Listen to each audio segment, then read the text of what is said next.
এই গুঁড়া মাছের জন্য সবজি কাটবো।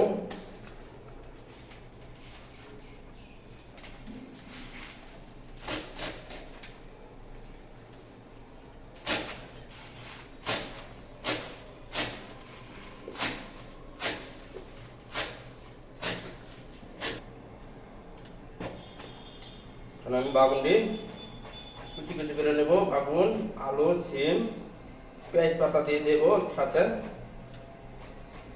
বেগুন কাটা শেষ, এখন কাটা সিম সাথে দিয়ে দেব।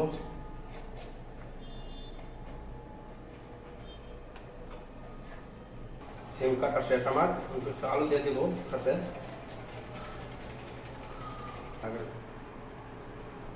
কপি কাটা দেব সাথে, একটা কপি দিয়ে দেব। এখন আমার সবজি কাটা শেষ, এখন সবজিটা ভালো করে ধুইয়া উঠাই দেব। সবজিগুলা মাছ দিয়া মাখাই নেব পরিমাণ। এখন আমি মশলা দিয়া মাছের তরকারিটা একসাথে মাখাইয়া উঠাই দেব।